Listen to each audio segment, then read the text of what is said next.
What is going on, Big Trucker B family? How y'all doing? So today, I'm actually going to talk to you about the easiest trucking job in the world. And that is, well, my job. So sit back and relax, and let's just jump into it and why I think what I do is a little bit more easier than what you might be doing. Check it out.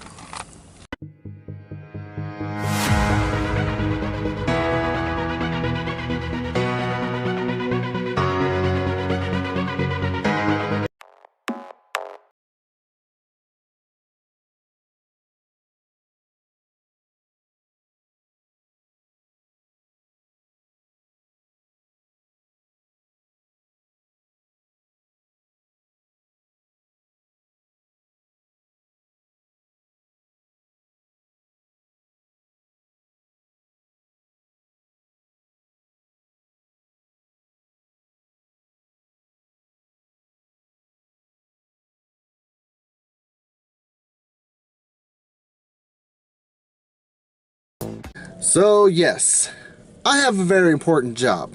My job is to get the old fuel, the old diesel, and the old jet fuel that's all mixed into one, and to take it from point A to point B to get all unmixed to resell to you guys. That's right, that was really out of focus.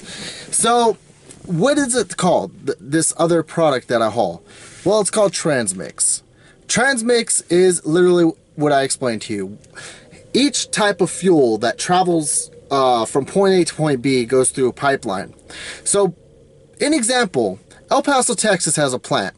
They have regular gasoline, and they say, all right, well, we need to send so much to Tucson, Arizona. And so what they do is they send so and so forth to Tucson, Arizona, and then they're done. But then say that Tucson's like, all right, well, now we need some jet fuel. So they'll be like, all right, so what they do is they take that jet fuel and they just send one little splash through it. And what it does is it cleans out the line of the gasoline that's all that way you're not getting your gas mixed up with your jet fuel and causing problems. That's how they clean out their line. So they get all this mixture of stuff, they put it in a tank, and then after a while, you got your diesel, your gas, your jet fuel, all mixed up in a batch in this one giant tank. And then they call guys like me to take this product and take it to a refinery where they will, what they do is they separate the particles. They separate the product from each other because each thing has its own thickness, kind of like with oil and water. So after they separate it and they put it in their own tanks, they resell it, they redistribute it. And yeah, it's pretty simple, pretty plain simple. I cannot, unfortunately, unlike the oil plant, the oil video I did for you guys a while back, I really cannot record anything that goes on at these fuel plants, whether it's getting loaded or unloading. I mean, I could sneak it, I could try, but I'm not going to put myself at risk because these guys, they will ban you from the premises. They are strict and very, I mean, they're strict as heck about it. These guys, it's more of a safety thing. You guys have seen on YouTube where people will be filling up their gas, their car, or whatever, while on their phones, and all of a sudden just burst out in flames. That's kind of the same concept here. So what I'm going to explain to you guys and how it really works, hopefully you can get a visual. And that's what we're going to go into. So yeah. Here you guys go. You actually got me out of my truck to do a video for you. Can you believe it? Just kidding. So this is the average Transmix tank. This is what they mainly look like. They're about 48 foot long. The rear axles do not slide. Of course, you got your regular tandems, but most of the time when you get loaded, oh, sorry. Look at that. I already got a little thing that came undone there. No big deal. So most of the time when you get loaded, you don't load from the top like what I did with the oil. In fact, you're gonna get loaded right here. It goes from the bottom. And like I said earlier, since I cannot get loaded for you guys just for safety of exploding, I figure I just try to show you the process anyway through imagination. So just try to bear with me, and if you guys have any questions, leave them down in the comments.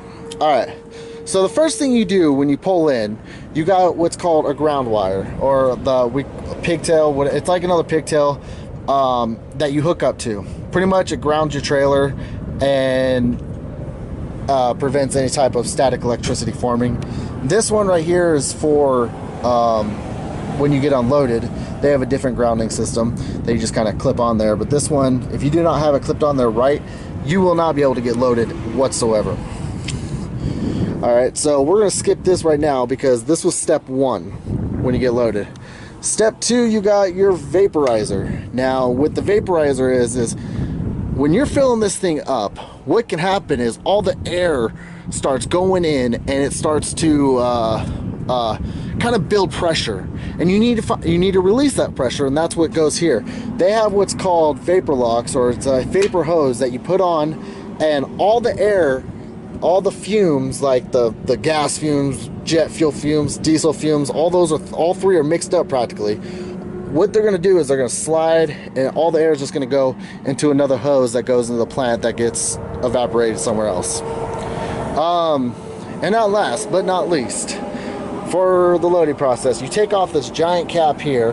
This is for unloading mainly. This is for loading. You take this off, you hook it up, you pull this open. You want to make sure that this thing is down when you get open. Otherwise, you're not going to be able to have any of the vapor air come out at all. It pretty much seals this. That way nothing can get pushed out. And you don't want to do that, because then it'll just pop your top and you can get in trouble and possibly kicked off the plant yard.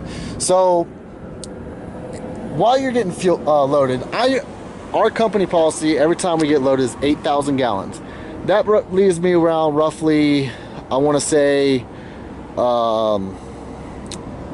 about 79,000. Now jet fuel, if most of the product is jet fuel's way heavier, and you got to really be careful not to go over scales with a full tank of fuel. Otherwise you can be overweight, and there's no way to fix it unless you have about a quarter tank of fuel in. But yeah, so it just gets in here, loads up, shoots up in there, and just starts to fill up. And then once you get done, it's kind of a reverse process. So when you get done, you take this part off first, then you take your vapor thing off first, and then you take your ground wire, and then you make sure this is back up and everything's sealed, and you're good to go. Then you just set up with your paperwork, and hasta la bye-bye. So the reason why I say this is one of the easier jobs than any other trucking job out there, this is the one of the easier trucking ones, is because it only takes me 15-minute average, if not less at some places, to get loaded. Unloading, 45 minutes to an hour, because their pumps are a little bit different. So if you guys are interested in doing Transmix, look up in your local job listings, and hopefully you can find yourself to get into a Transmix job, because it pays very well. And I average about, with my job, you can average with Transmix, you could still average from $55,000 to $65,000 a year, depending on what state you live in. And yeah, so thank you for watching, and yeah. And as usual, Big Trucker B out.